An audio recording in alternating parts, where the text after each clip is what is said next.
વેપારી બેંકના ગૌણ કાર્યો. એમાં પહેલું જોઈએ ગ્રાહકોના એજન્ટ તરીકે તથા ઉપયોગી સેવાઓ પૂરી પાડવાનું કાર્ય. અને બીજું કાર્ય છે બદલાતા સમય સાથે આધુનિક સેવાઓ પૂરી પાડવાની. વેપારી બેંકના ગૌણ કાર્ય એટલે એનો અર્થ શું? ગૌણ એટલે શું? તો વેપારી બેંક જે કંઈક નફાના હેતુથી ચાલતી જે ધંધાકીય સંસ્થા છે, જે નાણાં સાથેની લેવડ દેવડ કરે છે, આ નાણાં સાથેની લેવડ દેવડમાં બીજા એવા કયા વિશેષ કાર્ય કરે? બીજા એવા કયા વિશેષ કાર્ય કરે છે? તો એ વિશેષ કાર્ય કયા કયા છે? એ ગૌણ કાર્યમાં એનો સમાવેશ થાય. દાખલા તરીકે એક ઉદાહરણ લઈએ કે એ વ્યક્તિ છે એને નાણાંની હેરફેર કરવી છે, એક ગ્રાહક છે, કસ્ટમર છે, અને એની નાણાંની હેરફેર કરવી છે બેંકે, તો નાણાં સાથે જોડાયેલા વ્યવહાર કરે તો એ બેંકનું મુખ્ય કામ છે. બેંક શું કરે છે? થાપણ સ્વીકારવાનું કામ કરે છે અને ધિરાણ આપવાનું કામ કરે છે. બરાબર. થાપણ ગ્રાહક કેવી રીતે સ્વીકારે? તો એ ચૂકવણી કરવા માટે બેંક જે કામ કરે એ બધા મુખ્ય કામ કરે. બરાબર. જ્યારે ગૌણ કાર્ય એટલે શું? ગૌણ કાર્ય એટલે મુખ્ય કામ સિવાયના જે કામ કરે એને ગૌણ કાર્ય કહેવાય. ગૌણ એટલે મુખ્ય નથી પણ એ પણ જરૂરી છે એવા કાર્ય, એને ગૌણ કાર્ય કહેવાય. બરાબર. એમાં પહેલું જોઈએ ગ્રાહકોના એજન્ટ તરીકે અને ઉપયોગી સેવાઓ પૂરી પાડવી. બરાબર. અને બીજું છે બદલાતા સમય સાથે આધુનિક સેવાઓ પૂરી પાડવાનું કાર્ય.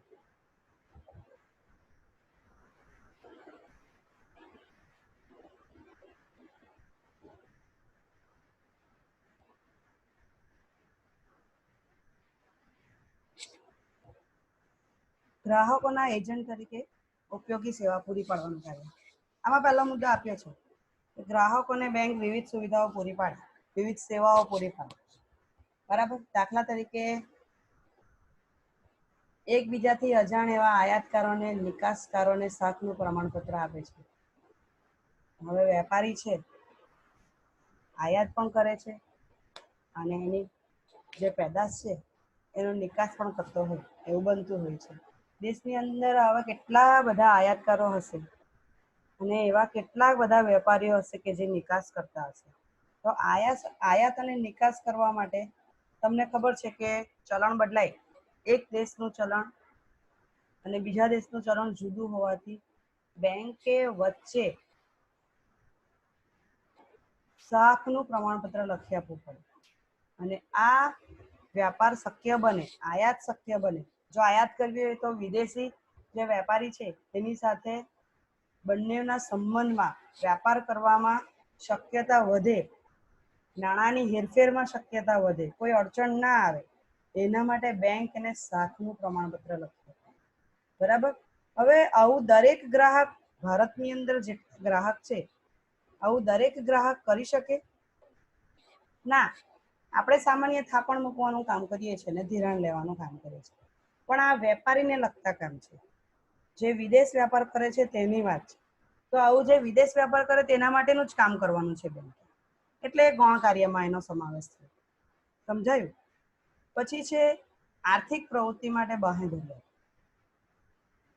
આર્થિક પ્રવૃત્તિ માટે બાંહેધરી આપે.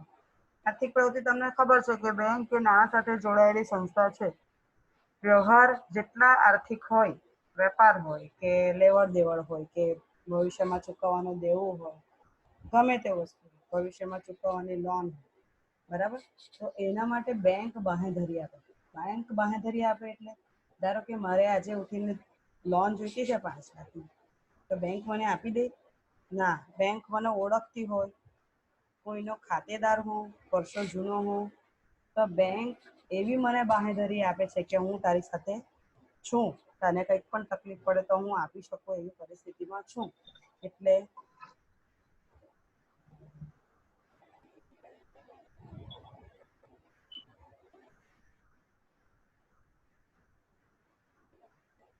આર્થિક પ્રવૃત્તિ માટે બાંહેધરી આપે છે. વળી ક્યારેક બેંકો કેટલાક ચલણો ભરવાની વગેરે સુવિધાઓ પણ ગ્રાહકોને આપે છે. કરવેરાના ચલણો ભરવાની સુવિધા બેંક આપે છે? આપે છે. આપણે ઓનલાઈન કરવેરો ભરવો હોય, જીએસટી ભરવું હોય, અથવા તો વેરા ચૂકવવા અથવા ટીડીએસ કપાવવું હોય તો બધી સુવિધા બેંક દ્વારા થઈ શકે. બરાબર. એટલે કરવેરાના ચરણો ભરવાની પણ સુવિધા આપે છે. ગ્રાહકોની કિંમતી વસ્તુઓ ખાસ યાદ રાખજો. લોકરની સુવિધા, એના માટે અંગ્રેજી શબ્દ છે સેફ ડિપોઝિટ વોલ્ટની સુવિધા આપે છે. એટલે કે આપણી કોઈ પણ કિંમતી વસ્તુ હોય, કોઈ બેંકમાં આપણું ખાતું હોય અને એ બેંકમાં જો લોકરની સુવિધા હોય અથવા તો સેફ ડિપોઝિટ વોલ્ટની સુવિધા હોય તો એક લોકર હોય, એક પેટી જેવું હોય, એ અલગ ધાતુથી બનાવેલું હોય, એની ચોક્કસ કી હોય, એ કી 2 કીથી કે 3 કીથી ખુલતું હોય કે એક કી બેંક પાસે રહે, એક કી આપણી પાસે રહે, બંને કી લાગે પછી જે લોકર ખુલતું હોય, એવી ઘણી બધી બેંકમાં જુદી જુદી સુવિધા સાથે લોકરની સુવિધા મળતી હોય. એ લોકરનું ભાડું આપણે ચૂકવવું પડે. કેમ? કારણ કે એ લોકર વાપરવાનું કોણ છે? આપણે. બરાબર. એ લોકરની અંદર તમે તમારી કિંમતી વસ્તુઓ મૂકી શકો. દાખલા તરીકે દાગીના છે, મહત્વના ડોક્યુમેન્ટ છે, બરાબર, દસ્તાવેજ છે, પ્રમાણપત્ર છે, એફડી છે, કિંમતી વસ્તુઓ છે. તો આવી બધી વસ્તુઓ તમે લોકરમાં સેફ રહે એના માટે મૂકી શકો છો. એના માટે બેંક તમારી પાસે શું કરે છે? ભાડું વસૂલ કરે છે. બરાબર. પછી છે ખૂબ નાના કદની આર્થિક પ્રવૃત્તિ માટે અમુક વર્ગના, એટલે કે નાના વર્ગના જે લોકો હોય એના માટે નાનું ધિરાણ માઇક્રો ફાઇનાન્સની સુવિધા આપે. દાખલા તરીકે કોઈ નાનો ખેત મજૂર છે અથવા ખેડૂત છે, નિમ્ન કક્ષાનો છે, સામાન્ય પૈસા એ ખેતી કરતો હોય, 5,000, 10,000, 15,000, એટલા જ પૈસામાં એને મૂડીરોકાણની જરૂર પડતી હોય. બરાબર. તો આવી નાની રકમ, માઇક્રો ફાઇનાન્સ એટલે શું? નાનું ધિરાણ એટલે શું? કે નાની રકમથી પણ ધિરાણની સુવિધા પૂરી પાડે છે. આવી નાની રકમ દરેક વ્યક્તિને જરૂર ના પડતી હોય, દરેક વર્ગના લોકોને જરૂર ના પડતી હોય. ધિરાણ એ મુખ્ય કાર્ય છે બેંકનું, પણ ધિરાણ આપવું એ દરેક વર્ગ માટે બેંકના નિયમો જુદા જુદા હોય, બેંકના વ્યાજ દર પણ જુદો જુદો હોય. એવું બને કે ગરીબ ખેડૂત પાસે 5,000ના જ ધિરાણ પર 2% વ્યાજ લેવાતું હોય અને જે ધનિક વર્ગ છે એની પાસે 5,000ની લોન પર 5% વ્યાજ પણ લેવાતું હોય. એવું બનતું હોય. એટલે ગૌણ કાર્ય તરીકે નાનું ધિરાણ લેવામાં આવે છે કે જે અમુક વર્ગ છે એને ખરેખર નાના ધિરાણની જરૂર છે, તેવા લોકો માટે આર્થિક પ્રવૃત્તિ સરળ બને તેના માટે માઇક્રો ફાઇનાન્સની સુવિધા પૂરી પાડે છે.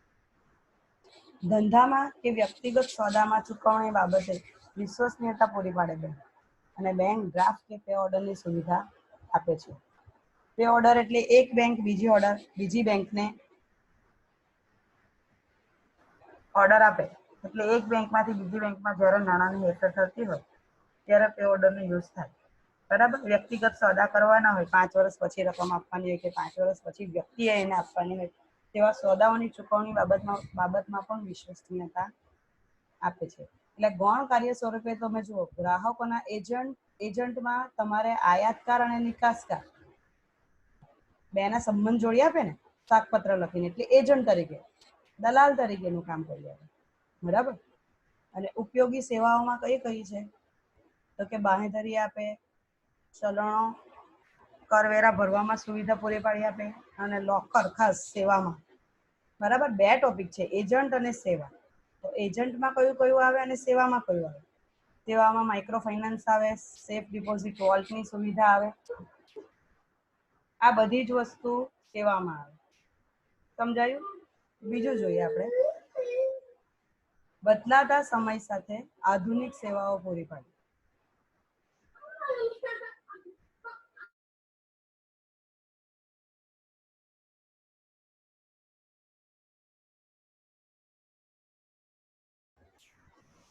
બદલાતા સમય સાથે આધુનિક સેવાઓ પૂરી પાડવાનો થાય.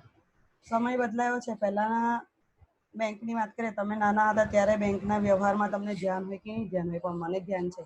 જ્યારે હું નાની હતી ત્યારે બેંકમાં એટીએમની સુવિધા નહીં હતી.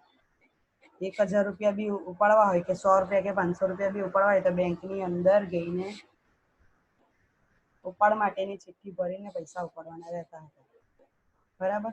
પૈસા મૂકવા હોય તો હવે તો અત્યારે અમુક એટીએમ મશીન એવા આવી ગયા કે પૈસા પણ એટીએમમાંથી મુકાઈ જાય. બેંકની અંદર જઈને પૈસા મૂકવાની જરૂર પડતી નથી. એટલે સમય જેવો બદલાતો જાય છે તેવી સેવાઓ પણ બેંકની કેવી થાય છે, આધુનિક સેવાઓ મળતી જાય છે. બરાબર. એમાં જોઈએ બેંકનો ખ્યાલ અને કાર્ય પદ્ધતિ સમય સાથે બદલાય છે. સતત નવીનીકરણ થતું જોવા મળે છે. બેંકમાં ડગલે ને પગલે તમે રોજ નવા નાવીન્ય સાંભળતા હશો અથવા નવીનીકરણ જોતા હશો. બરાબર. આજના સમયમાં ચલણ કે ચેક વાપર્યા વગર પણ બેંક ખાતામાંથી અન્ય બેંકના ગ્રાહકોના ખાતામાં મિનિટોની અંદર નાણાંની હેરફેર થઈ જાય છે. બરાબર.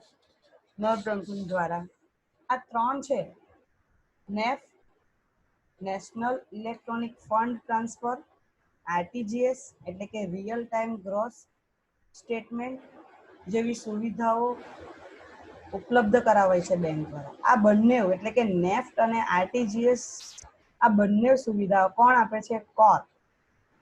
CORE centralise online real time exchange બેન્કિંગના લીધે શક્ય બન્યું છે. એટલે તમે ઓનલાઈન શોપિંગ કરો, દાખલા તરીકે કપડાં ગમ્યા એમેઝોન પરથી મંગાવો કે બીજી કોઈ શોપિંગ એપ્સ પરથી મંગાવો, તો કપડાની શોપિંગ કરો તો ઓનલાઈન ચૂકવણી કરો તો કેવી રીતે ચૂકવણી થઈ ગઈ? તમારા મોબાઈલની અંદર તો બેંકનું જ ખાતું દેખાય છે. દાખલા તરીકે તમારું એસબીઆઈમાં ખાતું હોય તો એસબીઆઈના ખાતામાંથી તમારા માટે કપડાં મંગાવ્યા હોય 5,000 ચૂકવવાના તો એસબીઆઈમાંથી સીધા 5,000 જે તે વેપારીના ખાતામાં અથવા જે તે એપ્સ આપેલી હોય તેના ખાતામાં જમા થઈ જાય. તો આ બંનેના ખાતામાં જમા કેવી રીતે થઈ ગયો? તો આ જમા કરવા માટે આ નેફ્ટ અને આરટીજીએસ ની સુવિધાને લીધે તમે નાણાંની હેરફેર કરી શકો છો. નાણાંનું ઇલેક્ટ્રોનિક સ્વરૂપે તમે હેરફેર કરી શકો છો. બરાબર. આ બંને સુવિધાનો મુખ્ય હેડ કોણ છે? કોર. સમજાયું? Internet banking, mobile phone banking તમે સાંભળ્યું છે. મોબાઈલ ફોન બેન્કિંગમાં શું શું હોઈ શકે? પેટીએમ દ્વારા ચૂકવણી કરો, ગૂગલ પે દ્વારા ચૂકવણી કરો. આ બધું ફોન દ્વારા તમે ચૂકવણી કરવા માટેની બધી એપ્સ છે. ગૂગલ પે છે, પેટીએમ છે, ભીમ એપ્સ છે. બરાબર. તો આ બધી એપ્સ દ્વારા ગ્રાહક પોતાના ખાતામાંથી બધી વિગતો કોમ્પ્યુટર અથવા મોબાઈલ ફોન પર મેળવી પણ શકે છે અને ચૂકવણી પણ કરી શકે છે. કોઈ વસ્તુની ખરીદી કરવી હોય તો પણ તમે ઉપયોગમાં લઈ શકો. ટિકિટ બુક કરાવી હોય તો પણ તમે એને ઉપયોગમાં લઈ શકશો. બરાબર. એટલે આ રીતે તમે બદલાતા સમય સાથે આધુનિક સેવાઓ તમે પ્રાપ્ત કરી શકો. બીજું કે તમારા ઇલેક્ટ્રોનિક ખાતા હોય. દરેક ગ્રાહક ઇલેક્ટ્રોનિક ખાતા હોતા નથી. દરેક ગ્રાહકના ઇલેક્ટ્રોનિક ખાતા હોતા નથી. બરાબર. એમાં જોઈએ દાખલા તરીકે કોઈ શેર બજારમાં કામ કરે છે અથવા શેરની લે વેચ કરે છે, ડિબેન્ચર, શેર, બોન્ડ, જામીનગીરીમાં રોકાણ કરે છે. ઘણા બધા ઉદ્યોગપતિઓ હોય, વેપારીઓ હોય, મૂડીપતિઓ હોય, એ બધાના શેર હોય જુદી જુદી કંપનીમાં ખરીદેલા હોય. તો એને સાચવવા કેવી રીતે? તો એને સાચવવા માટે ઇલેક્ટ્રોનિક ખાતું હોય. આ ઇલેક્ટ્રોનિક ખાતું એવું હોય કે એની અંદર તમારા જેટલા પણ શેર છે, શેરના પ્રકાર દીઠ ઇક્વિટી શેર હોય કે પ્રેફરન્સ શેર હોય, ડિબેન્ચર હોય, બોન્ડ હોય કે કોઈ જામીનગીરી હોય, બીજી કોઈ કંપનીની ખરીદેલી હોય અથવા તમારે વેચાણ કરવું હોય. જો ખરીદી કરેલી હોય તો તમારા આ બધા જ પ્રમાણપત્ર સોફ્ટ કોપી, સમજજો, સોફ્ટ કોપી તમારા આ ખાતામાં જમા હોય ઇલેક્ટ્રોનિક ખાતામાં. એ ઇલેક્ટ્રોનિક ખાતાનું નામ છે ડીમેટ. ડીમેટ ખાતું કહેવાય. DEMAT. ડીમેટ ખાતું એટલે જે વ્યક્તિના શેર, ડિબેન્ચર, બોન્ડ, જામીનગીરી ખરીદેલી છે એને ભૌતિક સ્વરૂપે નહીં સાચવતું. તમારું રિઝલ્ટ કાર્ડ તમને આપે ને, અત્યારે તમારા પર રિઝલ્ટ કાર્ડના ફોટા આવ્યા હશે, એ સોફ્ટ કોપી કહેવાય તમારે. બરાબર. પણ તમને હાથમાં એ તમને રિઝલ્ટનું પ્રમાણપત્ર આપે, ભૌતિક સ્વરૂપ કહેવાય એટલે કે હાર્ડ કોપી કહેવાય. તો હાર્ડ કોપી એ સાચવતા નહીં. કઈ કોપી હોય? સોફ્ટ કોપી હોય, જે ખાતામાં દેખાતી હોય. વેચાણ કરવું હોય તો પણ સોફ્ટ કોપી દ્વારા અંદરથી જ વેચાણ થઈ જાય. કારણ કે એની સાથે શું જોડાયેલું છે? કોર જોડાયેલું છે, આરટીજીએસ જોડાયેલું છે, નેફ્ટ જોડાયેલું છે. તો આના દ્વારા પૈસાની હેરફેર તો થઈ શકે, પણ આ જે શેર ડિબેન્ચર બોન્ડ જે મિલકત છે આપણે એકાઉન્ટમાં શીખી ગયા, બરાબર, જવાબદારીઓ છે. તો આ જવાબદારી સાચવવા માટે ઇલેક્ટ્રોનિક ખાતું છે જેને ડીમેટ એકાઉન્ટ કહેવાય, એની સુવિધા પણ બદલાતા સમય સાથે બેંક પૂરી પાડે છે, બરાબર. એટલે આવું ખાતું ધરાવનાર લોકો હોય તે શેર ડિબેન્ચર બોન્ડ વગેરે ઈ સ્વરૂપે સાચવે છે. ઈ એટલે ઇલેક્ટ્રોનિક સ્વરૂપે સાચવે છે. મારા કેટલા શેર છે, મારે કેટલા પ્રમાણપત્રની ફાઇલ બનાવવી પડે જો હાર્ડ કોપી સ્વરૂપે હોય, કયું ક્યારે વેચવાનું છે, બધું રોજ ખોલીને બેસ્યા કરવું પડે. આ શું, સીધું ખાતું ખોલે એટલે બધી જ માહિતી પૂરેપૂરી મળે. સમજાય? તો આપણે જોયા બે કાર્ય. પહેલું કાર્ય જોયું ગ્રાહકોના એજન્ટ તરીકે તથા ઉપયોગી સેવાઓ પૂરી પાડવાનું કાર્ય, અને બદલાતા સમય સાથે આધુનિક સેવા પૂરી પાડવાની. તમે જોયું હશે આમાં કે આ બધા મુખ્ય કાર્ય, દરેક વ્યક્તિ આ બધા કાર્ય નથી કરતું, એટલે બેંકના મુખ્ય કાર્યમાં આ કાર્યનો સમાવેશ નથી. બેંક વિશિષ્ટ સેવાઓ પૂરી પાડતી હોય છે, વિશિષ્ટ લોકોને. જુદા જુદા લોકો માટે જુદા જુદા કાર્ય હોય, તો એવા કાર્ય ગણમાં લેવામાં. સમજાયું? એટલે વેપારી બેંકના બે કાર્ય, મુખ્ય અને ગૌણ. મુખ્ય કાર્ય 6 છે, ગૌણ કાર્ય 2 છે, બરાબર છે. ત્યાર પછી આપણે જોવાનું છે ભારતમાં વેપારી બેંકનું અસ્તિત્વ. અસ્તિત્વ એટલે અત્યારે આપણે જીવતા છે તો આપણું અસ્તિત્વ છે એવું કહેવાય. અત્યારે અહીંથી મૃત્યુ પામીએ તો આપણું અસ્તિત્વ નથી એવું કહેવાય. અસ્તિત્વ એટલે રહેવું, જીવવું, જન્મવું અને જીવવું. તો ભારતમાં વેપારી બેંકનું અસ્તિત્વ એટલે શું? ભારતમાં વેપારી બેંક ક્યારે જન્મી અથવા તો ક્યારે અસ્તિત્વ પામી, તો તેની માહિતી આપે. ભારતમાં વેપારી બેંકો જાહેર અને ખાનગી માલિકીની જોવા મળે છે. આપણે જોઈએ છીએ જાહેર અને ખાનગી. આના પછીના ટોપિકમાં આવશે શીખવા જાહેર અને ખાનગી માલિકીની વેપારી બેંકો છે. વેપારી બેંકો કેટલા પ્રકારની? જાહેર અને ખાનગી. 1991ના આર્થિક પરિવર્તનો પછી ખાનગી ક્ષેત્રમાં આંતરરાષ્ટ્રીય બેંકોનો પ્રવેશ પણ થયો. ચાલો, 1991માં આર્થિક સુધારા થયેલા. 3 રીતના થયેલા: વૈશ્વિકીકરણ, ખાનગીકરણ અને ઉદારીકરણ. આટલું થયેલું ને 3 વસ્તુ, એટલે લોકોને નાણાંની હેરફેર કરવાની પણ બહુ તકલીફ પડતી. એટલે બેંકનો વિકાસ પણ સારો એવો થયેલો. અને બેંકનો વિકાસની સાથે સાથે આંતરરાષ્ટ્રીય બેંક પણ પ્રવેશ પામેલો દેશની અંદર. ખાનગી ક્ષેત્રમાં આંતરરાષ્ટ્રીય બેંકનો પ્રવેશ પણ થયો, બરાબર. દાખલા તરીકે એક બેંક લઈએ, ICICI બેંક, ઇન્ટરનેશનલ બેંક છે. એટલે આવી ઘણી બધી બેંકો હશે કે જ્યારે આ સમયના ગાળા પછી ખાનગી ક્ષેત્રમાં જોડાઈને આંતરરાષ્ટ્રીય બેંકોમાં પ્રવેશ પણ થયો હશે. ICICI લંડનમાં પણ જોવા મળે, અમેરિકામાં પણ જોવા મળે, ભારતમાં પણ જોવા મળે, ચીનમાં પણ જોવા મળે. એવું બને આંતરરાષ્ટ્રીય બેંક. સમજાયું? પછી છે ભારતમાં અસંગઠિત નાણાં બજારમાં બેંક જેવા કાર્યો કરતી પેઢીઓ પણ જોવા મળે, અને સાથે સાથે સહકારી બેંકો પણ અસ્તિત્વમાં છે. આ અસંગઠિત નાણાં બજાર બહુ અઘરું કાર્ય છે. અસંગઠિત નાણાં બજાર બેંક જેવું કામ કરે બેંક નથી. અમુક પિક્ચર જોયા હશે તમે પહેલાના જમાનાના, પ્રાચીન જૂના પિક્ચરો, બરાબર, જૂના હીરો વાળા. એમાં તમે જોયું હશે કે ઢળતી પાટલી પર પેલો આમ મુનિમ બેઠેલો હોય, સામે સાહુકાર બેઠેલો હોય, એને સોનું ગીરવે લઈને પૈસા આપે, અને એના દસ્તાવેજ, જમીનના દસ્તાવેજ કે ઘરના દસ્તાવેજ મૂકીને પૈસા ઉછીને આપે. એવું જોયું હશે. એ અસંગઠિત નાણાં બજાર કહેવાય. અસંગઠિત નાણાં બજાર એટલે જેમાં શાકભાજી વેચનારા હોય, ફેરિયાઓ હોય, બાંધકામ ક્ષેત્રમાં રોકાયેલા મજૂરો હોય, આ બધા લોકોનું બેંકમાં ખાતું નહીં હોય. શું કરે? એની આજુબાજુ જે રહેતા છે ને, તેમાં જે કંઈક પૈસા વાળો છે,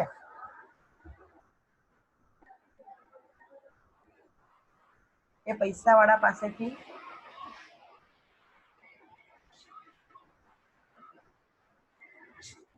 ઓછીના પૈસા લે, અમુક ગીરવે મૂકીને, મિલકત ગીરવે મૂકીને, બરાબર.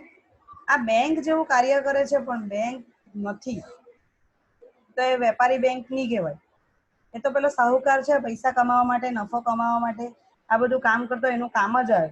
મોટો જમીનદાર હોય તે આ બધું કામ કરતો હોય, પણ એવામાં ના જોડાતા આપણે મોટે ભાગે જે સરકાર માન્ય બેંક છે તેની સાથે જ જોડાવાનો આગ્રહ રાખીશું. સાથે સાથે સહકારી બેંકોનો પણ અસ્તિત્વમાં આવે. સહકારી બેંક એટલે કેવી? આપણા બારડોલીમાં છે સહકારી બેંક, નાગરિક કોઓપરેટિવ બારડોલી બેંક, સાંભળી છે? પછી આ સુગર ફેક્ટરી દ્વારા મંડળી ચાલે છે, મંડળી શબ્દ પણ વપરાય. જે સહકારી ધોરણે બેંક ચાલે એ બેંક ખાલી સહકાર આપવા માટે ચાલે, એટલે કે જે નિમ્ન વર્ગ છે, જે મજૂર વર્ગ છે, તેના માટે ખેતી માટે દાણની જરૂર હોય તો દાણ માટે ધિરાણ આપે ઓછા વ્યાજના દરે. કોઈ પશુપાલનનો ધંધો કરતો હોય તો પશુપાલન દૂધ ડેરી માટે એને સહકારી ધોરણે ધિરાણ આપતું હોય, પશુઓને દાણ ખવડાવવા માટેનું ધિરાણ આપતું હોય, દાણ અપાતું હોય, ખેતી કરવા માટેના સાધન સામગ્રી જોઈતા હોય તો તેના માટેનું ધિરાણ આપવું પડતું હોય. તો નિમ્ન વર્ગ માટે મોટે ભાગે સહકારી બેંક ચાલતી હોય. ખાતર હોય, ખાતર ખેડૂત સુધી પહોંચાડવાનું તો ખાતર ખરીદવા માટે સહકાર આપતી હોય, આવી જે બેંક હોય અલગ રીતે સ્થપાયેલી હોય એને સહકારી બેંક કહેવાય. બરાબર? પણ વેપારી બેંકની કાયદેસરની વ્યાખ્યા આ પ્રમાણે આપેલી છે. જે સંસ્થાઓ રિઝર્વ બેંક ઓફ ઇન્ડિયાના 134ના ધારાની બીજી અનુસૂચિમાં બીજા શિડ્યુલમાં પ્રવેશ પામી હોય અને તે જ રીતે સ્થપાઈ હોય તો તેને શિડ્યુઅલ બેંક કહેવાય, અને તે જ ખરી બેંક છે. ચાલો, બેંક કોને કહેવાય? આ જે અસંગઠિત નાણાં બજાર છે તે આ ધોરણ મુજબ નથી બન્યું. રિઝર્વ બેંકના 1934ના ધારા મુજબ નથી સ્થપાય. એણે પરમિશન નથી લીધી આરબીઆઈની. જેમ આપણે આપણા દેશમાં રહીએ છીએ તેમ બંધારણના આપણે જેમ કાયદા પાડીએ છીએ, જો બંધારણના કાયદા વિરુદ્ધ ગયા આપણે તો દેશદ્રોહી કહેવાય. સમજાયું? તેમ બેંક સ્થાપવા માટે પણ બેંકે એના હેડની પરમિશન લેવી પડે. એના હેડે નિયમ બનાવેલા 1934માં. આરબીઆઈ સ્થપાયેલી 1935માં. ના નિયમ ક્યારે ઘડાઈ ગયેલા? 1934માં. બરાબર? તો 1934માં બેંક કેવી હોવી જોઈએ, બેંકે કયા કયા નિયમ પાળવા જોઈએ, એ બધા નિયમ બની ગયેલા. એટલે એવું કહે છે કે આરબીઆઈના ધારા એટલે નિયમ સામા બનાવેલા? વેપારી બેંક માટેના, શિડ્યુઅલ બેંક માટેના. બીજી અનુસૂચિ, બહુ બધી અનુસૂચિ આવે નંબર પ્રમાણે, 1, 2, 3, એકમાં પણ અ, બ, ક, ડ હોય. બરાબર? એવી હોય તો આ બીજી અનુસૂચિમાં બીજા શિડ્યુઅલમાં પ્રમાણે જે નિયમ પાડતી હોય તે બધી બેંક છે. જે આ બીજી અનુસૂચિના બીજી શિડ્યુઅલ પ્રમાણે સ્થપાઈ હોય તે બધી જ શિડ્યુઅલ બેંક છે.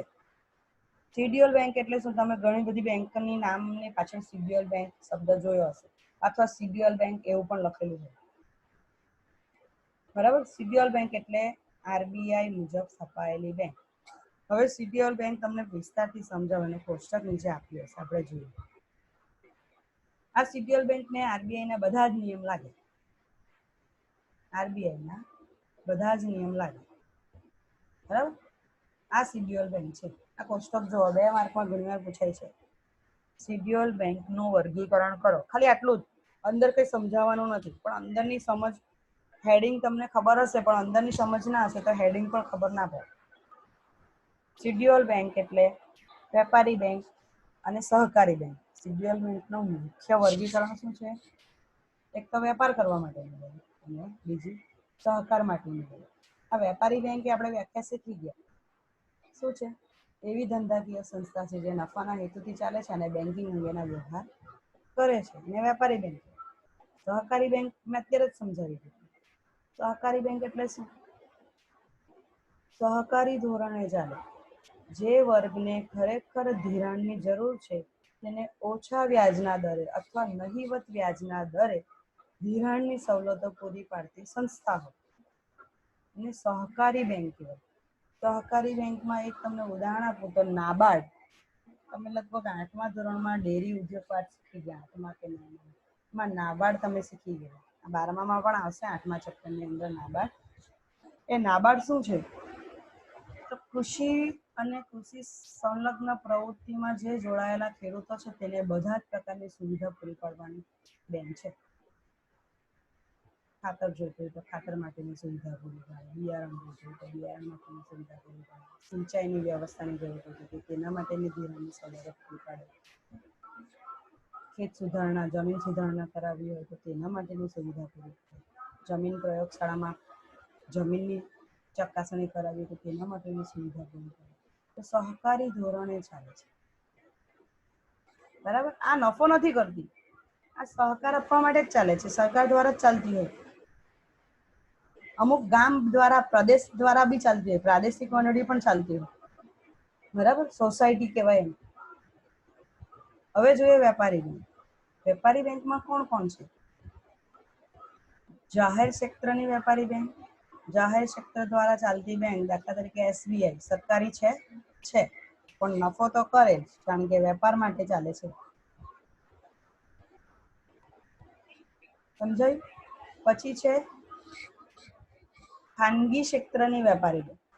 ખાનગી ક્ષેત્રમાં મેં તમને ઉદાહરણ આપ્યું, HDFC છે, ICICI છે, ખાનગી ધોરણે, જે સરકારી ધોરણે ચાલતી નથી. મુથુટ ફાઇનાન્સ છે, તમિલનાડુ મર્કન્ટાઇલ બેંક છે, આ બધી ખાનગી ક્ષેત્રની બેંક કહેવાય છે, સરકાર દ્વારા નથી ચાલતી, પણ આ બધી જ શિડ્યુઅલ બેંક RBIના 1934ના ધારામાં બીજી અનુસૂચિના બીજા શિડ્યુઅલના નીતિ નિયમ મુજબ છપાયેલી હોય તો જ એ બેંક છે, તો જ એને શિડ્યુઅલ બેંક કહેવાય. ક્લિયર થયું? આ બધાને RBIના નિયમ લાગે, આને હો લાગે, આને હો લાગે, આને હો લાગે, આને હો લાગે, આને હો. સમજાયું? ત્રીજું છે ભારતમાં કામ કરતી વિદેશી બેંકો. ભારતમાં કામ કરતી વિદેશી બેંકો શોધી કાઢજો આજે. એક ICICI નું તો ઉદાહરણ મેં તમને આપ્યું જ છે, વર્લ્ડ બેંક છે, બરાબર. અને પ્રાદેશિક ગ્રામીણ બેંક, પ્રાદેશિક એટલે જે પ્રદેશ પૂરતી ચાલતી હોય, જે તે પ્રદેશ પૂરતી. આપણી બારડોલી નાગરિક બેંક છે, આપણા પ્રદેશ પૂરતી છે. હા, સમજાયું? રૂરલ બેંક્સ કહેવાય, પ્રાદેશિક ગ્રામીણ બેંક. ઉપરના ચાર્ટમાં શિડ્યુઅલ બેંકનું વર્ગીકરણ આપણને આ પ્રમાણે જોવા મળે છે. શિડ્યુઅલ બેંકના વર્ગીકરણ બે રીતે: વેપારી બેંક, સહકારી બેંક. સહકારી વેપારી બેંકમાં પહેલું સરકારી અથવા જાહેર, ખાનગી, જાહેર, ખાનગી, ભારતમાં કામ કરતી વિદેશી બેંક અને પ્રાદેશિક ગ્રામીણ બેંક. સમજાયું?